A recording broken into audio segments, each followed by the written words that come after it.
Hello, hello. I hope you're well. Welcome back to Soundtrack of Your Life. I know it's been quite the long break, but we're back again. This time I'm back on the show with the really engaging and really warm Katinka van Kan. Now, she's someone again who came from my coaching network. We connected on a couple of community um, like networking events and stuff. And not only is she really great at what she does, which is a neuroscience based coach, but she's got a storied history in music, both playing and just enjoying it in general. So she plays things like the harp, the guitar, the piano, um, and it also made for a great wide ranging conversation, which you're about to enjoy, where we covered all manner of things of emotions in music and how we resonate as a human to music, and where those moments came from for Katinka, especially with live music, and just her history into how she got into playing instruments and all that kind of stuff. No, I'm not going to like waffle on too much longer, but if you want to come along and enjoy the show, just click on one of the links that you'll find in the description or wherever you're watching or listening to this, and we'll get your session set up as well. So without further ado, enjoy the show and feel supersonic.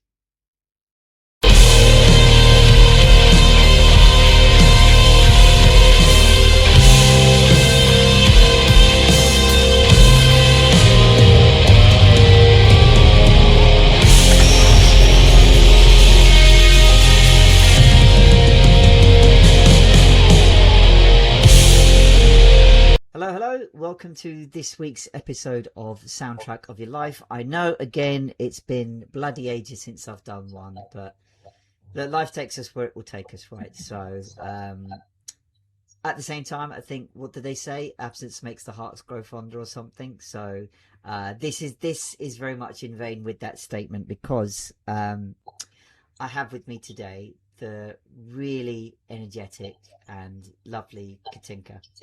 Now, Katinka and I cross paths on our school network. So for those unfamiliar, school is where you get to host your own community about whatever you like, really.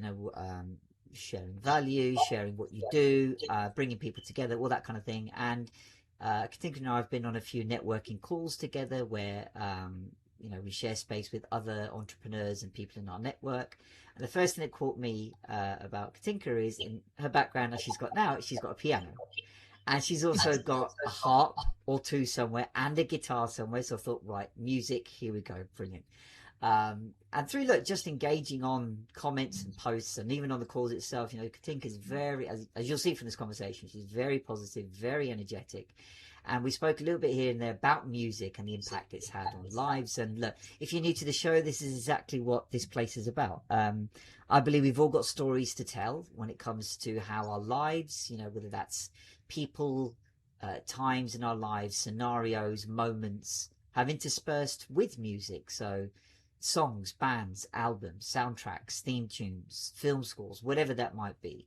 There are various shows out there that give this platform for celebrities. So I thought, fuck it, why not somewhere where us ordinary folk can share as well, right? So look, without further ado, Katinka, welcome to the show. Yeah, thank you. Thank you for having me. It's good to be here. I see the harps and the guitar, but I think you don't see them. Maybe it's cropped in the recording, but we can. I'm happy to show them off a little later. I love being here. You asked me to send you a playlist of mine, so I did that. Which was funny because it's a playlist I actually haven't listened to for a little while. And I started listening to it again when I sent it to you. I was like, this is so me. Such a weird mix of different types of music. And it really made me connect it to myself a bit more again over the past week or two. I think it was 2 weeks ago when I sent it to you. So that was a good start. And I'm very curious where the conversation today is gonna take us. On music. So you mentioned that thing about playlists and how these songs connect to you. So what makes a song connect to you? It's really emotions. It's always the emotion behind it. That's what I want to say, but that's obviously my interpretation of it. I come from a fairly musical family, or at least half of my family. My mom's side is all about the music, so I got those genes. My dad's side is arts, like painting and stuff like that. My little sister got all of those. So I can draw a tree, but then that's really stuff. But as you can see in my background, usually in the calls that I do, is music really stuck with me. And it's something that helps me, like playing music, but also definitely listening to it. It's always helped me to find a way to work through my emotions, or at least give space to them. And I can say when I was younger, 14, 16, those difficult years of our emotional development, it really gave me a place where at least my emotions were acknowledged. So I listened to a lot more aggressive music when I went through puberty. And that was very good, I think, now looking back, because it made me feel like I'm not the only one, right? If music like this is out there that can be so loud and aggressive, it really felt like that was taking it away from me a little bit, and not keeping my emotions internalized, but it gave me a platform, maybe, or a way of feeling them together with other people. And Do you remember when that first happened? Is there a particular song or band where like you got that resonance of like, oh shit, that's me, straight away? I think it happened a few times too. So in my more aware years, let's say high school, that's really when you start to develop your own music taste, I think. And then I remember the first time, because YouTube was still new back then, right? I'm 34, so yes, I saw the beginning of the internet and YouTube with that as well. And I was at this friend's place, and he was a very big fan of Linkin Park. He had like Linkin Park keychains and clothes and everything.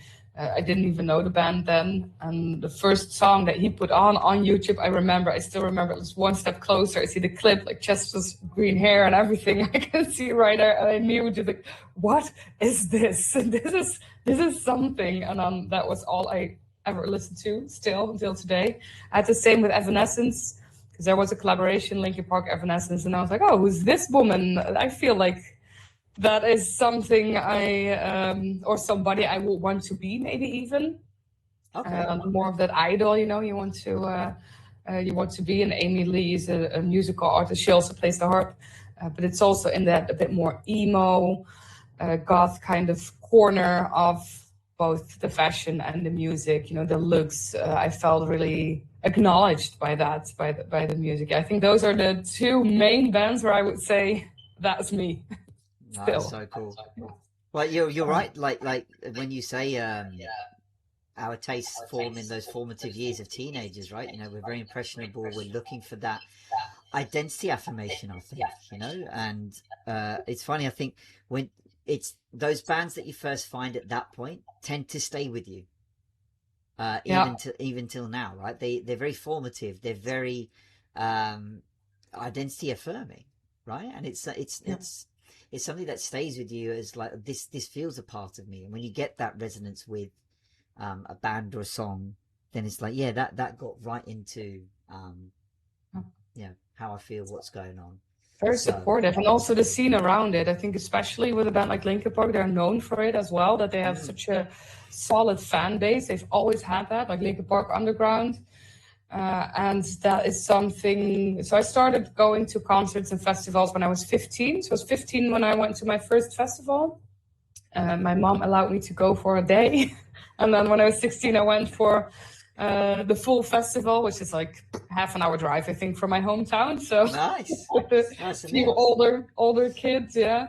And that was the first time, and I remembered being there in a crowd, listening to that live music, or that togetherness that we feel, that mass emotion as well, but mainly enjoyment, and yes, anger, but in a very positive kind of way. The first time when I saw people being angry together and enjoying it, or being cheerful together and enjoying it, or everybody supporting each other no matter what the music is or the band is, that's when I decided that this is my lifestyle now. And these bands were a very big part of that as well. And what you say is right, they stick with you. Linkin Park has had a little break. I remember when we got the news that Chester died, and it broke my heart. I was absolutely devastated. And I went to their concert here in the Netherlands last year when they did their first tour back again. And I cried 4 times. I just kept crying with all the old songs that came up. I was just bawling my eyes out, telling my friend, like, I don't even know why I'm crying. But it was just everything that came up, and the amazement of them being there again, and the crowd being there again, and having that experience again with my band. You know, it's such heavy emotions, but I was so happy. And then 33-year-old bawling my eyes out at these songs. But yeah, I think very special. It's really something that music does that I cannot find anywhere else in my life.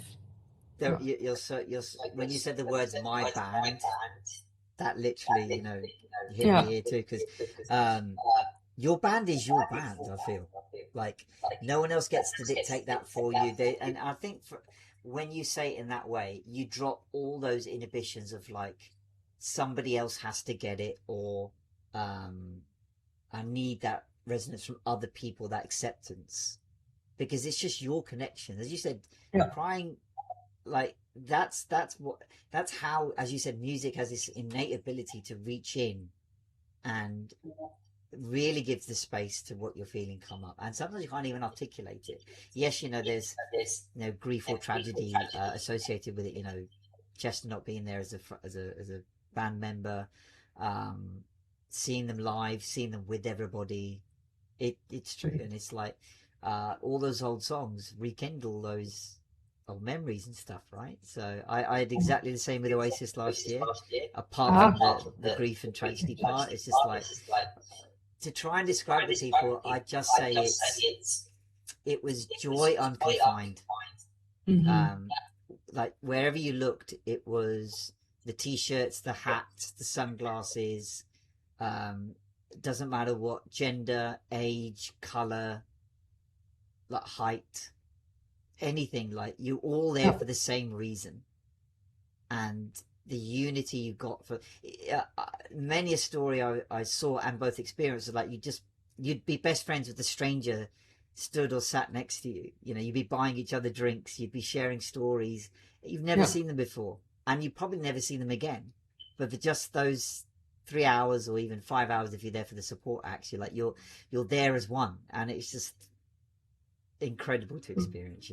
Because you speak the same language. If you like the same band, if you have the same things coming up with that, it's like music is a language. I always tell people this. Some believe me, some don't. But music is a language, and it's a very international language. It's a language we all speak. And some people like music A, some like music B. There's a lot of endless different genres and opinions to have about it. But it is a language, and if you find like your band and you're there, you are all speaking the same language. And it doesn't matter, like you say, it doesn't matter what color your skin is, what culture your background is, what country you come from. That's why I like festivals so much, because there's a big mix. Yeah. And there's, especially if you go. So my favorite festival is Pukkelpop. We're going again in August, and it has a lot of different types of genres. I think they have, I don't know how many stages they have. It's maybe 12, 13, 15, I don't know. There's a lot of bigger and smaller stages. They have tents. They also have things like comedy shows. There's electronic music, all kinds of everything on the scope: dubstep, drum and bass, techno. Minimal, you have it all, but then also the heavy metal bands and the pop bands, and I've seen all different kinds of bands. I've seen Snoop Dogg there, I've seen Eminem there, but also Linkin Park, Enter Shikari.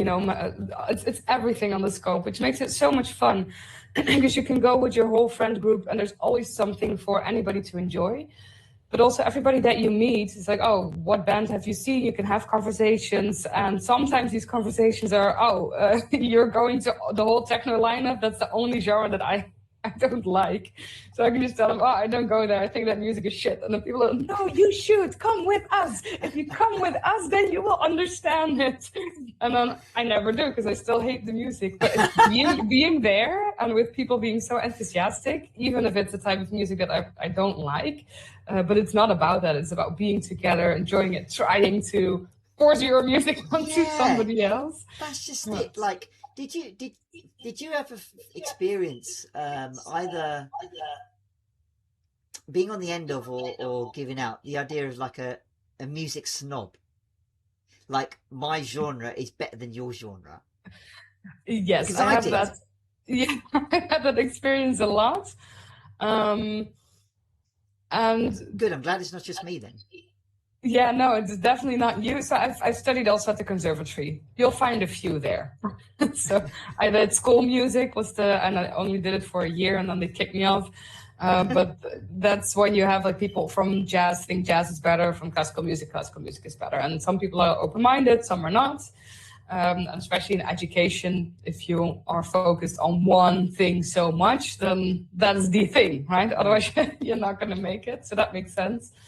But also, I find it a lot in the techno scene. And this is a music genre that I don't really like. It's very big in the Netherlands. And I've met a lot of people that if they listen to that, that's all they listen to.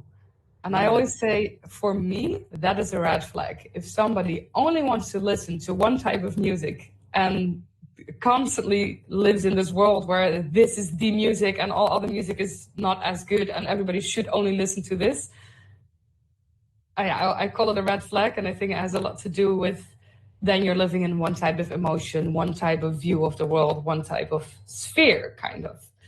I mean, techno is my personal example, but it can go for any type of music, right? So, yeah, and it's something interesting, right? What have you experienced if you talk about the music? When you mentioned that, that impressionable age, right, of Yeah. teenagers, right? I hark back to that time. I'm like, I also found my genre of music, which guitar-based music, around that time. But before then, it was this. You just listen to whatever caught your ear, right? So stuff in the charts, the big hits that people were just singing about at the time that got really popular. I come from a Bollywood background, so old, like 50s, 60s era, like my parents were into. But it was only until I got into guitar-based music via random. I just heard a track one day, and it's like, okay, this is different. And I for about, I'd say, probably a couple of years after that, I tried to just find other people to go, do you get this as well? And very quickly it was like, no, because everyone was into this R&B hip hop thing.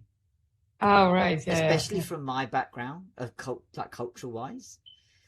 And it was like, it just felt like me against the rest. And it was like I was trying hard to go, look at this album, look at this song, look at this, that. And they just weren't interested. And that's where I found it actually turned a bit personal. Like, why are you liking this kind of music?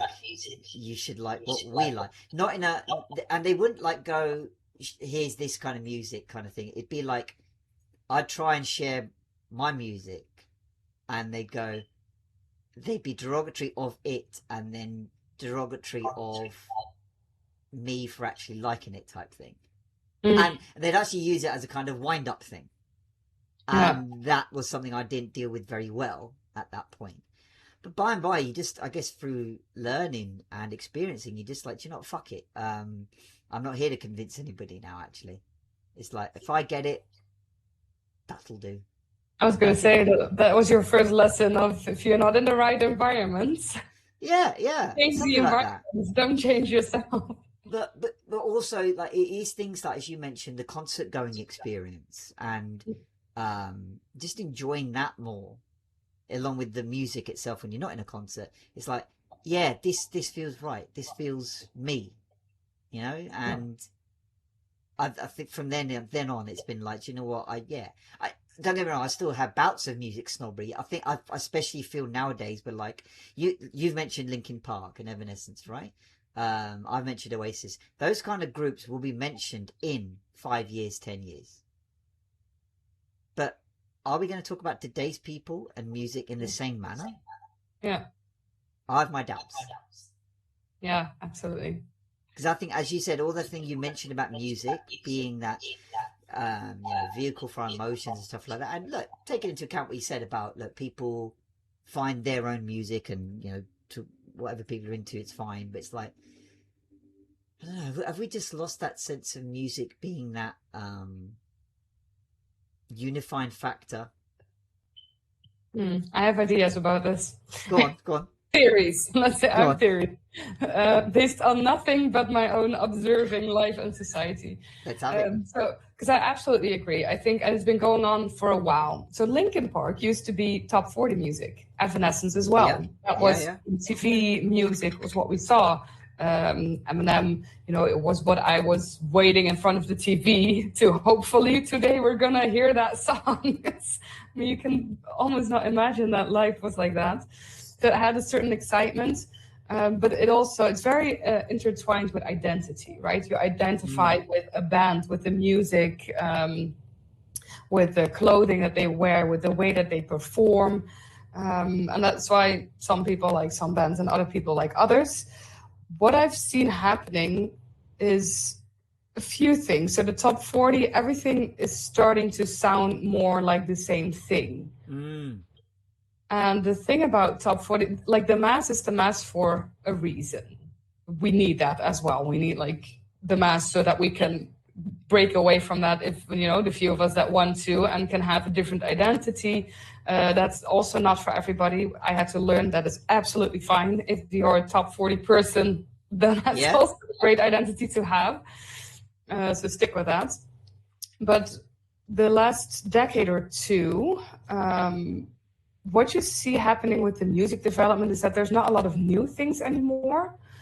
And we've now gone through a phase in the last maybe 5 years where every time when you hear new music or people hear new music, I'm fairly educated in music. And I'm like, that's not new. That's a cover from the 90s, which already was a cover from the 70s. So you see this in music. You also see this happening in fashion now. Yes. TV and film as well, I'd say. Yeah, things are coming back, and this is all societal development is very connected to technology. That's also with the millennials, Gen Z. They're not. We don't make up these phases. It's always connected to technology. So Gen Z is the first generation that grew up with the internet always being there. I'm a millennial, so I grew up without the internet. We got to meet mobile phones, and after high school, I got a mobile phone. So we've had these different things happening. True. And you see that with the music as well. It's becoming more difficult to have new things or invent new things. Like what the Beatles did was insane. It was things they never knew. And it happened before that as well. What Mozart did was like, what people there, Beethoven, don't even get me started about that guy, right? People ran out because they didn't understand it. They were mad, angry hearing his music. Like, what are you doing? We see that less and less because people cannot, there's no space to try out new things. Things are all about money and quick results. So what I see happening with like young bands or young musicians is that, the bigger ones that are still getting the opportunity to become big and make money, there's not a lot of space for you to try something out, to be actually experimental. You can be experimental, but within what we know works. Otherwise, a manager will not manage you, or you cannot make any money in the Spotify algorithm. That's just the way it is. And now in the last 2 years, now there's AI as well. So what we see happening, now it goes even faster. I see less and less new things happening in music because when it doesn't make money, so there's no way of putting it out there. Spotify algorithm, I try to get it to filter out AI music, but it's absolutely impossible. And AI music, I hear it instantly. I hear a song, I'm like, okay, nice, catchy, but I know this is AI because it follows a certain structure that we know works. It follows certain instruments, certain lyrics, written in a certain way. AI is not creative. I always tell people, don't be afraid AI will take over, because what it cannot do, it doesn't have creativity. It can only see what works and put that together. We see that more and more. And that's kind of what I'm observing if we talk specifically about the music and platforms like Spotify and YouTube as well, that you see less new things, less developments, and more of it's becoming one mush that right now works to get views, clicks, and make money. And there's going to have to be a point where we break out of that again. Something will trigger. That's what we think so? Do you think there is a point coming? I mean, we have to, because otherwise we're going to die off. There's no growth. So I do feel that's kind of what we're talking about, that there's no development, there's no growth. And if you this is just the law of nature. If you don't evolve, you die. It's going to be either one of the two. So there has to be a certain point where the music scene or people are going to rage quit Spotify because I keep hearing the new things, or I don't know, crypto is going to go bankrupt. Something, it could be something weird like that, right? That triggers it. And then there's going to be another like societal breakthrough and new things will happen. What that will look like, I don't know. I'm excited for it. Well, we might. Well, I hope you're right in that regard, because you make a really good set of points there. Where like, it's taken. I think it's funny, those bands that we feel that we'll remember for decades. They came. I always say there's like, if you go through from certainly here in England, right? If you go from the Beatles onwards, right? So they were the 60s. You could pick a band from every decade that's still being talked about today as like pioneers, or like they're not going to be forgotten. So the Beatles, the Stones, the Who, Queen, Led Zeppelin, Iron Maiden, Oasis, Linkin Park, Evanescence. Exactly, all these people. Yeah. And I'm just talking on one side of the border, and the other side, there's loads of them. But like, as the years have gone on, I feel you beginning to struggle. Like, okay, yes, Coldplay, yes, Ed Sheeran. Look at the size and scale of the shows and stuff now. I have no idea of her music, but Sabrina Carpenter and Taylor Swift, and all the big, huge, massive shows. Yeah, fine. I think it's going to happen not with the bands first. It's going to start somewhere else. What I see a lot, and that's also because I really look for it. But there is a scene coming up with DJs and producers. Okay. Where they get classical music involved in their techno, in their dubstep, in their drum and bass, whatever it is. But you see the electronic music, that it's more difficult, I think, to throw something creative out there like they wanted to, but classical music still works, especially from the Romance era or the Baroque. That's Mozart, or stuff like Beethoven. Everybody knows it. I call it in Dutch, aangeboren muziek. It's like music you're born with.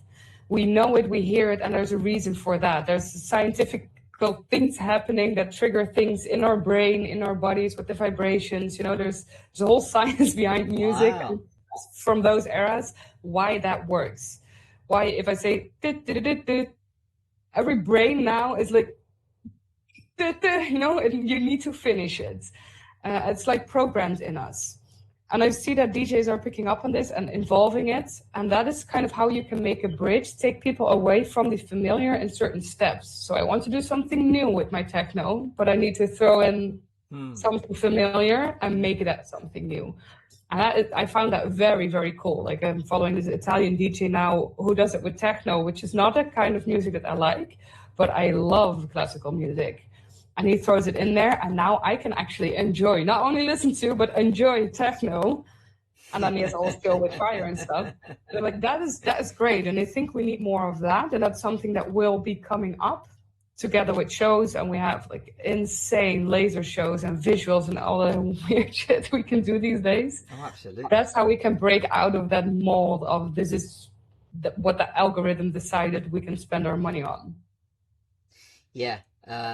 And you're right, because it does feel that those moments and pockets are out there, but they're just heavily submerged under all the stuff we've got going on with as AI infiltrating everywhere. Like, I know there's possibilities with AI of like, what would it sound like if John Lennon sang a Michael Jackson song, or if Freddie Mercury sang a David Bowie song, or whatever.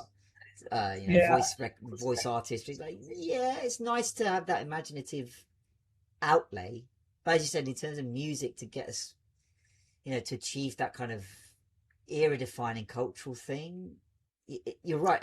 I wonder if we're moving away from that kind of thing entirely, whether it is just now pockets of, say, something original, something new. Because as you mentioned, classical music, there's a couple of guitarists on YouTube where they do covers of classical music in metal form. No AI, it's just them. I love that. Like, there's a guy, what's his name? Eric, I think. but he did like Beethoven's Moonlight Sonata. Mm-hmm. All like bits of it, like completely on his own on guitar, like shredding. I don't know how he does it. Like he just shreds on the neck like that. Like how are you doing that? And like for the whole 6 minutes, just like you just watch it. You never mind the audible nature of it. You just what? How can he keep up? Is he going to do it? Just like it sucks you in. Honestly, it's like wow. And he does all sorts, like not just classical, but like pop stuff and video game music, but the classical stuff are like goodness me. And it's not just copying Beethoven's movements, but just like he puts his own interpretations on it. It's like wow. That's the thing, AI doesn't have soul. That's it. You still need that. But sometimes you need to break up with something, right? You need to miss something to understand how much you need it or how much you want it. And I think that's just a phase that we're going through now with the top 40 music, or like the music scene maybe in general. That okay, AI is intervening, and at some point we're gonna understand like we need that soul. I think it was Jacob Collier, or what's he called? Yeah, he said it as well. Like the one thing that AI doesn't have is unpredictability, because it's made to predict patterns. And so AI will never create a song where there's silence in there, a breathing pause. Just out of, like, not out of tune, but against your tone. These are like the things that make music magical. Why a live performance is never perfect. Yes. But it's so much more amazing to listen to than the CD. Because it has that soul, it has that unpredictability. The musicians can change up the music a little bit. They change the tone to something that works better on a stage than on a CD. There's so many variables, and AI doesn't have that. So everybody's gonna get sick of it, and at some point, like, okay, we can listen to this song again, but it's not gonna work. It's not viable, I think, for music. You're right. It just also feels that AI, I think, is something for music. In essence, it's something where you can listen to it and go, "Oh wow!" It like the speed of its capability and its, I guess, technical prowess is something that, like, so for example, if you wanted to go, "Oh, I need a drum sample for this track," or "I need to have this vocal track on it," that's what it can do quickly. You don't have to go to a studio. You don't have to get an engineer, you don't have to get an artist, and you can make it. So that the accessibility is there. But as you said, Liz, there's nothing to substitute for, like, when you listen to a song made by your favorite band. It's like, for me, I've always wanted to know the story behind it. Where did that song come from? What and without the artist even talking about it, you feel it through the music, the delivery, the instant trees, right? It's a human singing it. I've always said the artists and bands that reach me, and it is Oasis, I'm not going to beat around the bush there. I've always remarked that there's been at least 2-3 moments in life where I've gone out of nowhere, whatever's going on, and it's usually when I'm at a pretty low of a low. A song has come from them that's just pulled me back up. Reached right in to access exactly what is going on. And it's like, if God knows what would have happened if that song didn't appear at that point. So you hear a lot. AI can't do.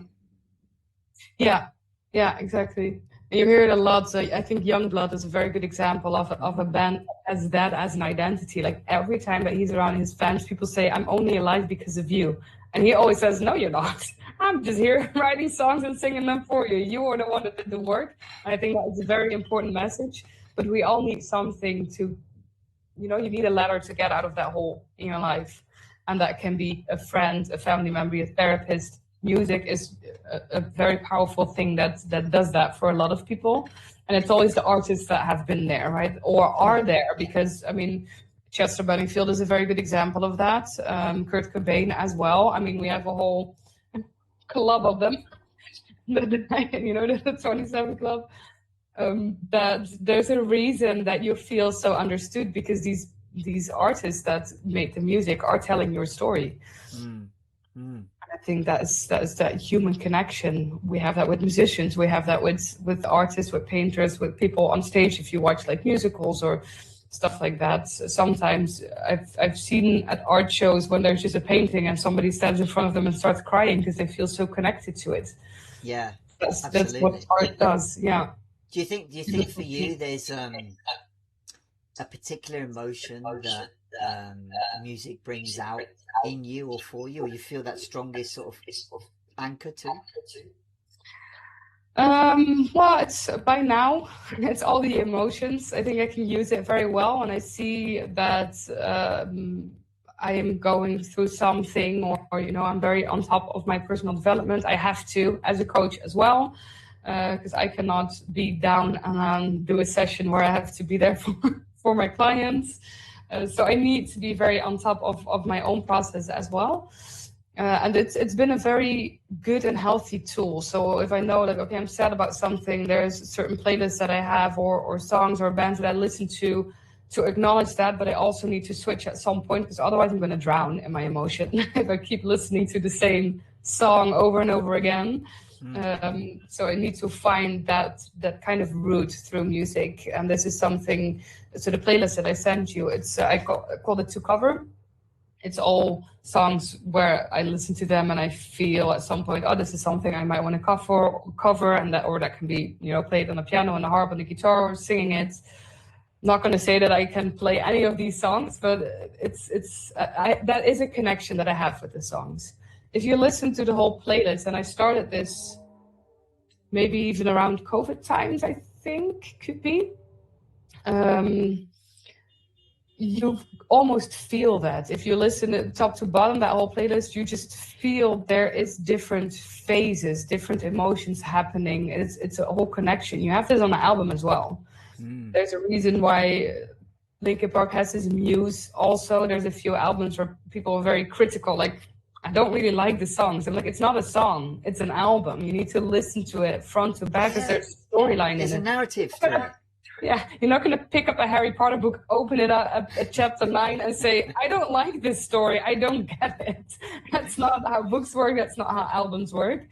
And I have that with my playlist as well. And my liked playlist on Spotify, so just the songs that I like, that's something I usually put on if we are hanging out at friends' places, or at some point somebody's like, oh, who wants to play some music? Or there's a fight about if we want to listen to drum and bass or techno, then I just put on that. It is mostly songs. There's also some like classical things, or things without singing but just instrumental. It's a lot of different things, but it has a flow and a vibe. And it's a very good one for a group of friends who just hang out, talk, and nobody's paying attention to the music, but the music is supporting the vibe and also steering it a little bit. Where I've observed this, and I find it very interesting, where when the music is becoming more active, the people are becoming more active, and at some point it calms down a little bit. And that's what I like in my playlist, and it serves me very well in that retrospect in my own life. When I go through things, when I need inspiration or motivation, but also sometimes when I just need to calm down. Because you said I have a very positive, active energy and a very positive spirit, but that can also be too much sometimes, where I'm just doing 10 things at the same time. I'm overflowing with ideas, and I know if I continue this, I'll just burn out. And then I need music. Classical music is a very good tool for that, to just help me breathe and get my thoughts together and just focus. So cool. Like, so many pointers there to say that you're right, like, depending on what we're going through and what we need to process, there's all these we're more equipped now. There's so many tools we can use. There's playlists and collections we can make, and they're always going to be there, right? To have to look for your tape and go for a Walkman and try and I still have my whole CD collection. There you go. Yeah, exactly. They're not going to go. There's still something. Because when you said the word album, I'm like,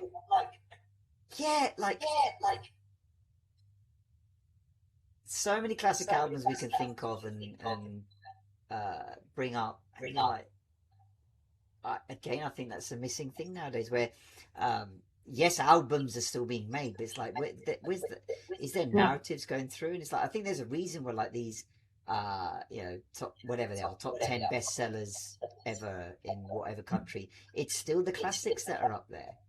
You know, Yeah. rarely do. Okay, like an Adele has crept in as up there. Okay, fair enough.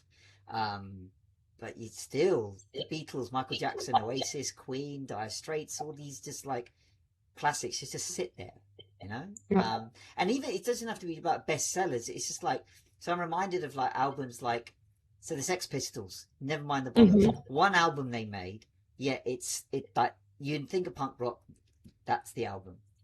Yeah. Does it have a narrative flowing through it? No, but it's just that collection of what are they like, hardly 2-3 minute songs each, but all together it's one. That's the pinnacle right there. It's like, Yeah. I miss albums. I miss the music stores going through like the these and this, discovering new bands. You know, that physical part of it. I don't love Spotify anymore. I like Spotify, and the only reason is the AI. And it happened a bit earlier already, where people started making or putting music on Spotify. What that is just like forest sounds or ocean sounds and stuff like that. oh yeah, what they call them, like soundscapes or something. Yeah, or focus music. So it's just like this 6-hour song or whatever, or playlist. Yeah. That was the beginning of what we're seeing now with AI, because then it's the Spotify originally is meant for bands or for singer-songwriters, for musicians to put their music on. But now we've accepted, or they've accepted, that was going to be a part of it. Then podcasts also, I find it great, but it does something with your algorithm and with the platform. And now we have AI being accepted. That I don't really like. And you start seeing that the it's just a super mess now, isn't it? As you said, like where's the line drawn? There isn't one. It's like anything and everything will do now. And you mentioned that word again, algorithm. It's just like, ugh. Yeah, I know it's a thing, but it's like, oh. I've discovered so many amazing artists, and like I've discovered country music and stuff like that, and the weirdest things with the Discover Weekly. So I used to do this every Monday. I wake up, I'm like, it's Monday again. I can listen to Discover Weekly. Let's see what it has in store for me. And I don't do that anymore because I know what it's going to be. The algorithm works so well that it just takes whatever I was listening to last week, and then it puts a playlist together that is exactly that. But that's not discovering anything. And now it's exactly that, but AI versions. And it's like covers of the songs I've listened to. It's kind of like it's working too well, and now there's no new things coming up, and it's always just the AI. It's even AI covers of songs that I listen to. We're going to get AI covering AI soon, aren't we? Kind of, yeah. And we're going to end up at just one song. Yeah. Everyone just listen to this one frequency and that's it. Narrow down to But I mean, I have a lot of confidence that something will happen, because we humans, we're still humans. Our brain still needs the connectivity or the connectedness, or it needs new things. It needs like that emotional function that music has. We still need that, and with the AI music or like the other stuff, that's not happening. But I feel like it's gonna start somewhere else in society. It makes me think of like Lady Gaga, who is, yes, she exploded with her music, but there is a lot more happening around her why she's actually as big as she is, because there were cultural statements, there are statements in her looks, there are statements in her clothes, there is statement in her acting that she does. It's not just I made a viral song. So there's a whole development, a whole movement. Yes, a song went viral, but all the societal development comes with the artist. And that's what we need. And I'm fairly confident that will happen again, but we might have to be a bit patient. Very true, and really well put. And that's a nice sentiment to have, that, like, you know, we're not done yet. We're not, you know, AI's taken over now. So you're right. We as you said, for if anything, music serves that purpose for us as a big form of connection, unity, tribalism, which you can't take away from humans, you know. And yes, you know, we spoke about that. You find your own individual taste. That's fine.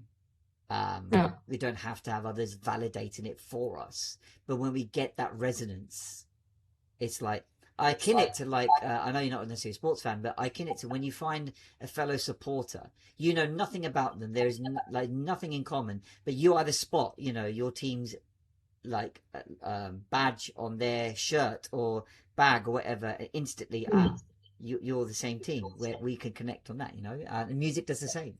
Like when people talk about it or that you listen to, and it's like, yeah, I'm a fan too, and that's it. Um, One of us, one of us. True, it's true. It's like, yeah, you're this. I think it's something inherently human about. Oh wow, you like this thing too.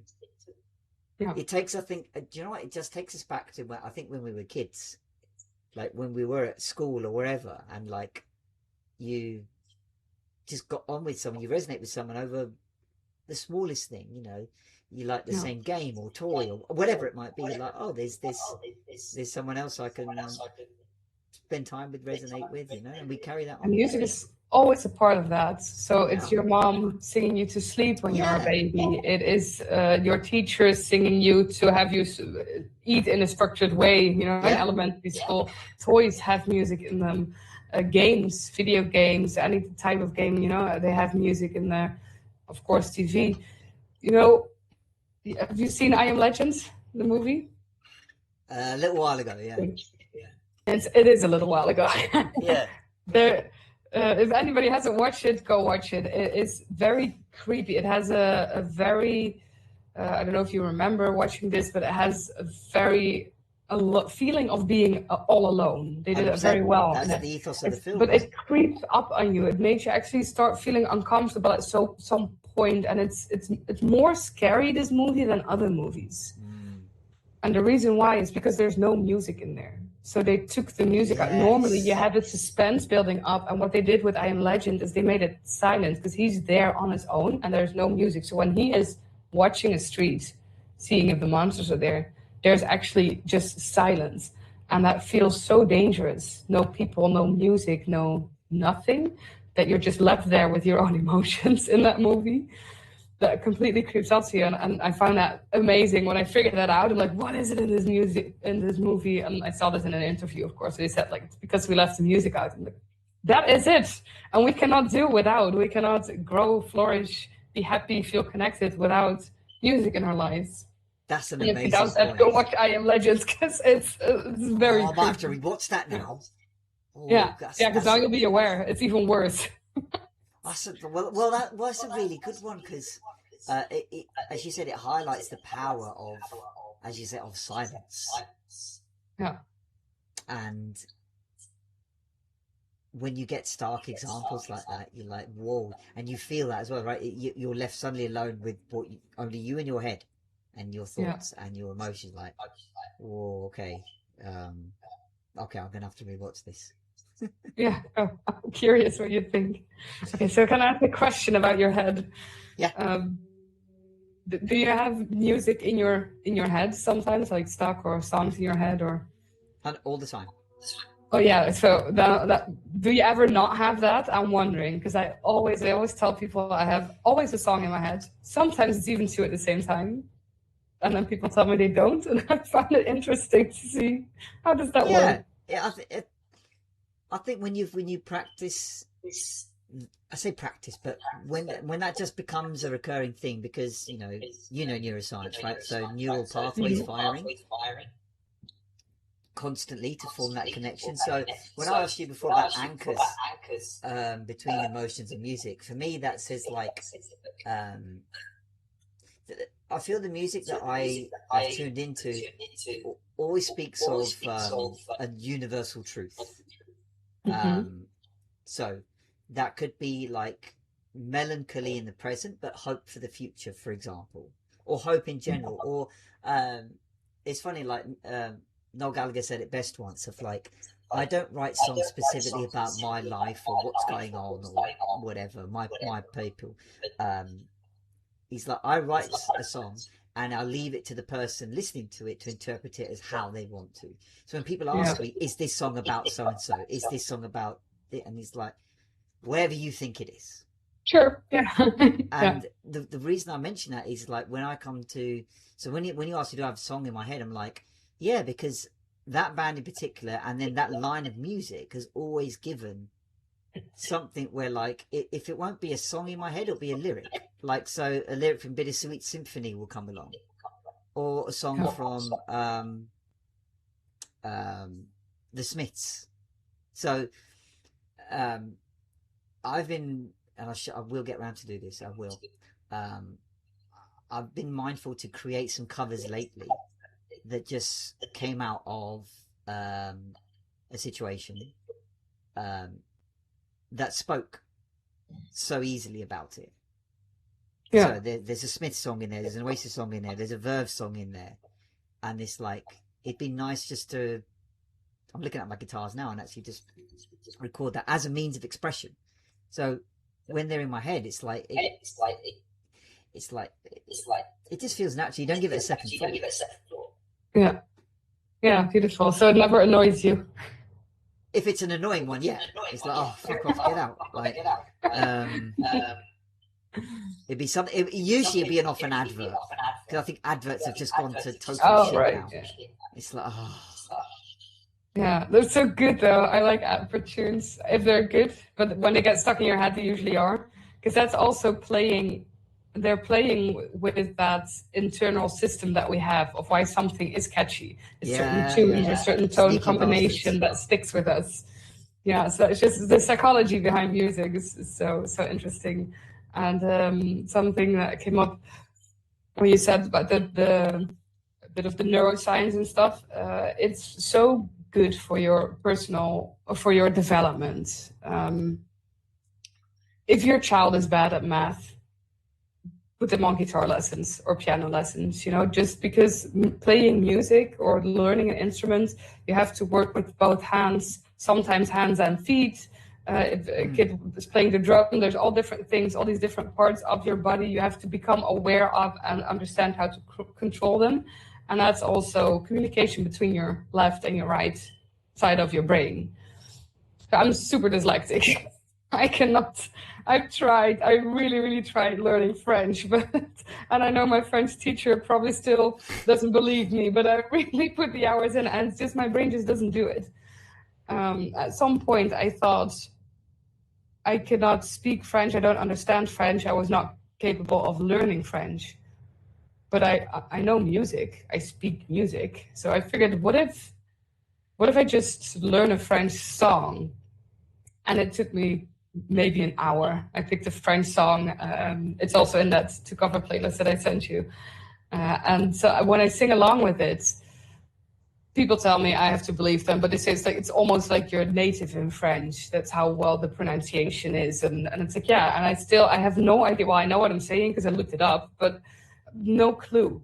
But it's the music that I understand. It's the feeling of the music that I understand, which is why it makes it so believable. And I started trying it with different things. So I know songs South Afrikaans. That's not so difficult for me as a Dutch woman, but I have the French one. And then we were in Cyprus, we picked up a song on the radio. I'm like, okay, let's try this. It's like Greek, I think.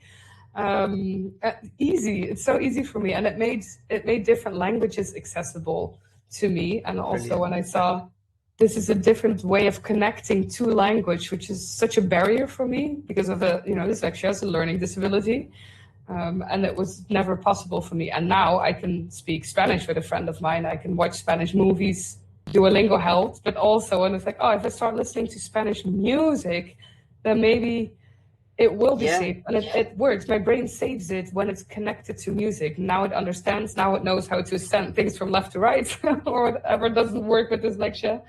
It's such a powerful tool for all these different things and ways. And just shout out to all parents. If your kid is either struggling with something in school or wants to play an instrument, please let them because it's very important for your development. And your brain is going to love it.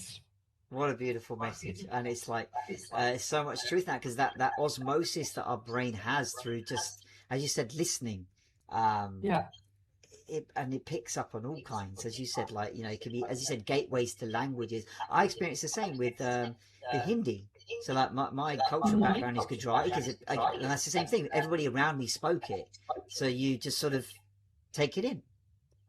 Same with it was years before I could know a song without knowing what the meanings are. But as you expose more and more to it, like, oh right, now I can understand not just the songs but dialogue through films, through TV and that.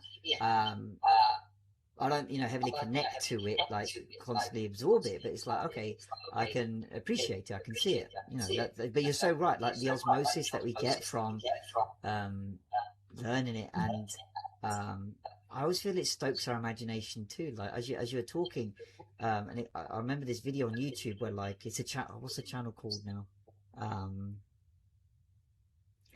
I forget the name, but it's drummers based. It's basically two guys that get guests on their show where they take a popular song, or I say popular, but well-known song, and they strip out the drum track, and they give the guest, who's usually a drummer from a band or wherever, saying, here's the song, you put the drums on it. And they just compare, like, the original recorded drums to what did the guest drummer interpret as the music, as what drums should be here and what that. And it's like, it's fascinating because they usually listen to it intently, right, going, right, okay, and you could just hear them like going, that should go there again. And it's like you could just feel their connections firing as you're watching. Yeah, it's just like, what they come up with is just like, wow. Yeah. Interesting. It's very underappreciated, drums and bass as well. Yeah, absolutely. Music. I mean, talking of instruments, I mean, you should give us an idea of, like, how you got into your, piano, guitar, harp. Like, I can show you. I'm not you said you don't see it, so let me just move my camera a bit. There it is. Well, this is the big one, which is a middle size, actually. It's not a concert harp. Bloody hell, that's middle size? Yeah, that's middle size. So it's 1 meter 70 centimeters, 170, maybe 172. And I have a small one here. Wow. But it's 143, I think, with the poaches. How do you say that? What it stands on. With the legs. Because I couldn't take them off, and then it fits in the car. And I had a lot of guitars. But I sold most of them because, started living with a guy and we needed space for his stuff as well. Fair enough. But I'm down now to 3 guitars and a ukulele. So, and then I have a whole box with, like, percussion instruments, different ones, anklung, stuff like that, like weird instruments. Now, the piano is for my grandma. My mom plays the piano, so I just really grew up with a piano in the house, and for me, a house never feels done when there's not a piano in there. And this is my grandparents' one. So my grandpa passed away earlier this year, and grandma moved from their big house to an apartment here in the city. So I can see her a lot now. And the piano had to go somewhere, but the family knew what's gonna end up with me. And the harp, I don't know. It was just, it's quite a cool story actually. So my mom, she always had this kind of like rule in the house where every child can play one instrument and have one other hobby, like a sport, or, for my sister, it ended up being like a performance club but we could do 2 things and one instrument and one other hobby. We switched between a lot of things, and for me, piano was just an obvious start because we were used to that at the daycare where we were going to after school. They had piano teachers, so it was very easy to get piano lessons there. I liked it, I could play it, but more so that I could just play the piano. And then at some point, my mom told us, an instrument that you play, you have an instrument that is yours. You just need to find it. And it's different for everybody. So she was like, just sit down and think about what instrument would you want to play. Do you want to smack on something? Do you want to plug something? Do you want to press on buttons? Do you want to hold something like this or like this or like this? Is it big? Do you blow through it? Just think about what feels comfortable, what feels natural for you. Okay, so that's a conversation she had with me, and I went by my life, and like 10 months later, all of a sudden I came home. I was like 10 or 11, and I come home. I was like, Mom, I've thought about it. And she completely forgot about the conversation. Of course, like months later, she was like, well, what's this child talking about? I thought about it, and I think I want to play the harp. I still don't know where this idea came from, but I just came home with that message one day. And then it happened to be that one of our neighbors was the harp teacher. There's not a lot of them. There was one here in the city, and she lived a few doors across from us. So my mom called her up, and she's like, okay, my child came home and said that she wants to play the harp. I don't know how or why that happened, but can we just stop by? It's also because financially, not the most fun instrument to play. Like a flute would also be an option. But yeah, so my mom brought her there, also knowing that financially it was going to maybe be a bit of a challenge to buy this instrument. And then I got like a test lesson. This teacher put me behind her harp. She explained me a little bit how the instrument worked, let me play around with it. And I started playing it right away. And she told my mom, like, yeah, I'm sorry, but this is it. This is her instrument. And I got lessons. And after 1 year, I got my A diploma. So we have A, B, C, D. And after D, you can go to the conservatory. So I did A in 1 year, and I did the B, I think, 1.5 years or 2 years later. So I did that all very quickly. And then the conservatory asked me a few times if I wanted to come study harp, but I never wanted that because I have the talent, but this instrument is mine, and the music that I play is mine, and the connection, the bond that I have with my harp is something for me. And I play a lot of different kinds of music on the harp as well. And that very much goes with my mood and my creativity and whatever I want. And sometimes I don't play it for months, and then I play it every day for an hour. And, I go through all the phases as a human does. But this is just my thing in life. And I've always made this statement. I don't want to study the harp. I don't want this to become my job. I don't want somebody to tell me you have to play 6 or 8 hours a day and you have to play these pieces in that way, because I'll decide what the fuck I want to do with my instrument. And I kept with that. I think they asked me 3 times. So I did the D exam as well. And there was 2 other students that did the D level, and they both wanted to go to the conservatory. I think both of them made it as well. And still, they asked me, do you really not want to go? Because there's not a lot of harp players around, right? But it was always a hard no for me. I've been very, very stubborn in that, and I've never regretted it. And it has stayed my instrument. My teacher retired, so I don't have lessons anymore.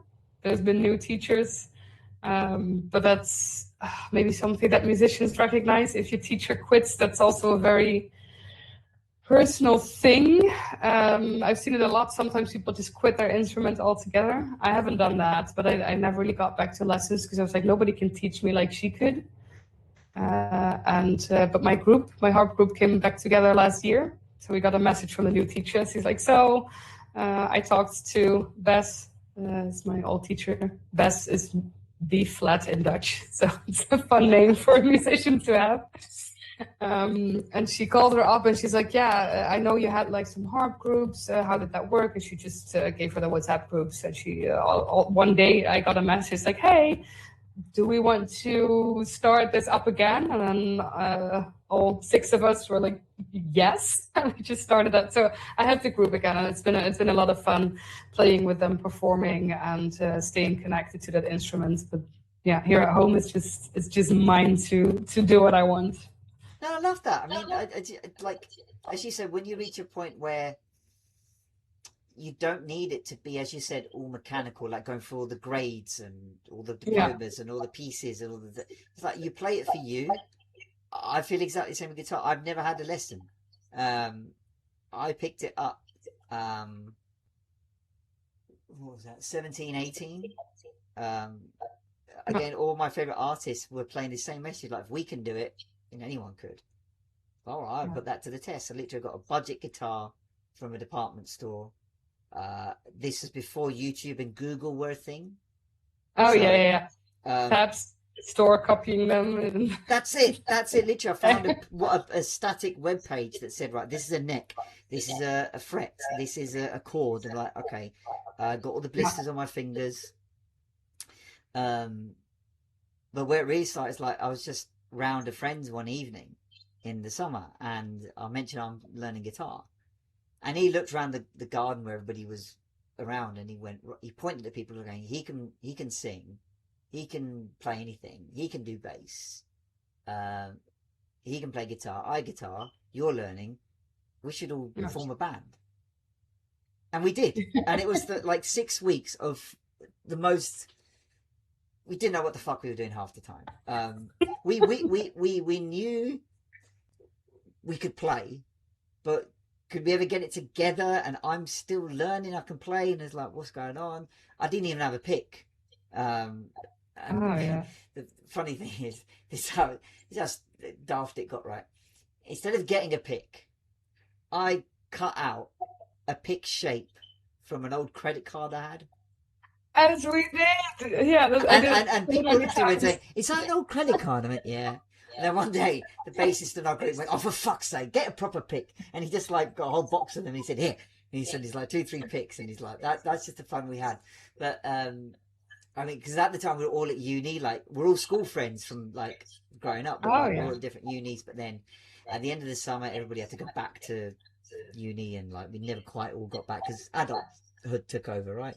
You know, fathers and stuff. But for those 6 weeks, like we recorded a little mini album of our own self-written songs. Such many conversations, like we talked about before we recorded the heat wave. I remember it was a particularly warm summer again, where we were at a friend's house with all the instruments recording, and they've got massive bay windows and they were open, and drinking beer, and like long into the night we'd go like trying to think of a title for a song, and it's like, why is it so hard to think of a title? And then, you know, someone just said, why don't we just do like the opposite of a band name? So like Red Hot Chili Peppers. So one about green cold mushrooms. And we named one of our tracks Green Cold Mushrooms, and it's like what was the name of the band? Justice. Oh, wow. And even that took ages because we were like, well, we can't settle a name. We're like, so we had this thing where if we were all like pissing about in like like not paying attention, guitars and really, our drummer would just do that with his drumsticks, and we'd all just look across. Oh, look, it's the Sticks of Justice.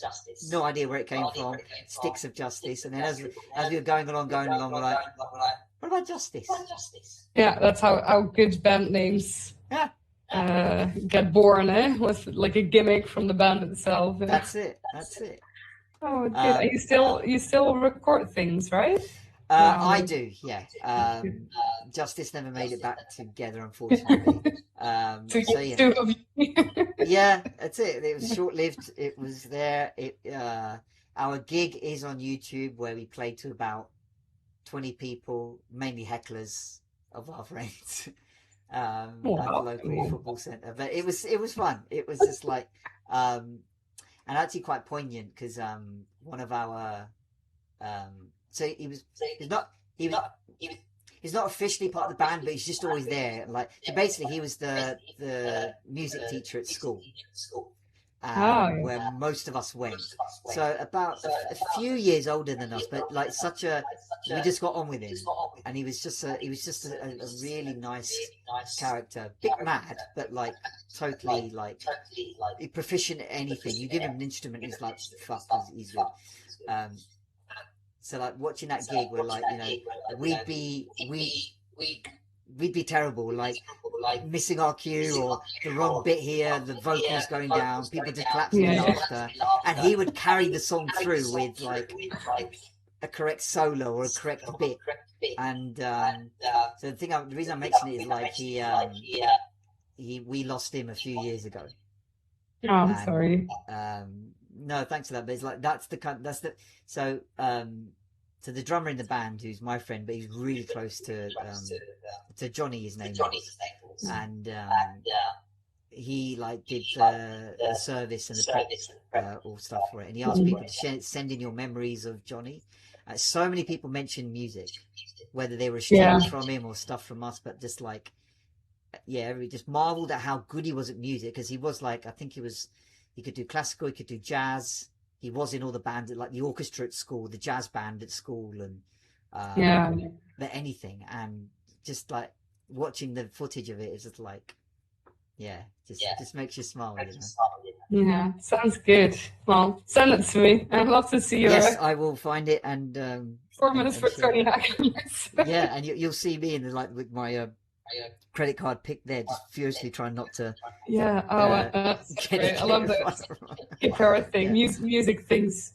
I was tempted before we go to see if we'd get a little demo from you from somewhere, seeing as you've got all the instruments there behind you. No pressure, I know Right it's on now, Scott.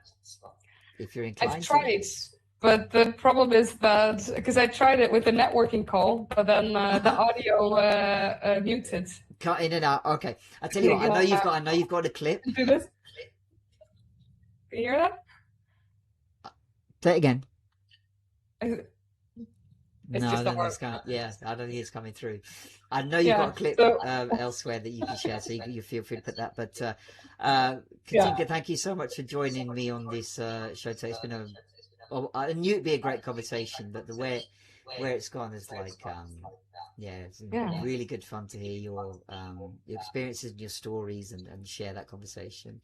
Before we go, do you want to just tell people like where they can find you, connect further, all that kind of stuff? Yeah, absolutely. Find me, on School, of course, that's where we met each other. So my community is called the Reinvention Project. So you can find that on School. And so there's a lot of neuroscience fun facts. Every Saturday, we tune in with each other and we share songs of your mood of the day. So I do that. And so besides that, neuroscience and personal development. And I also have Instagram. That's also the Reinvention Project with underscores. So _reinvention_project_. I think that's how you find it. I know, complicated, but Instagram forced me into that.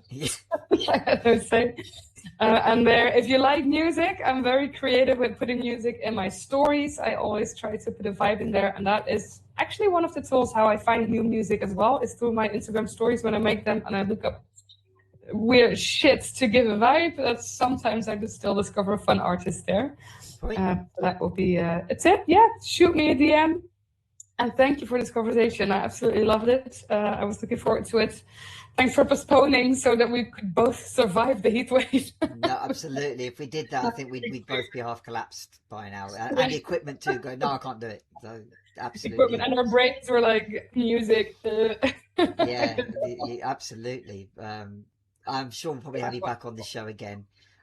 So everyone, thank you for watching and listening. Look, if you want to be on the show, just find me. You know where to find me. And Katinka's playlist and links are in the description, or you'll find it. You guys are clever enough to find it. Somewhere. Yeah, point it. Yeah, point. I know usually people point, but I don't know where it was. You'll find it. Thank you, Katinka, again, and we'll catch you all soon. Feel supersonic. Yeah. Bye. Thank you so much for checking out this episode of Soundtrack of Your Life. I hope you enjoyed it. Please do like and share this episode around. Subscribe to the channel for further shows coming up. Comment with your thoughts below and use the sign up link to get yourself on the shows on. I'd love to have you on. Feel supersonic.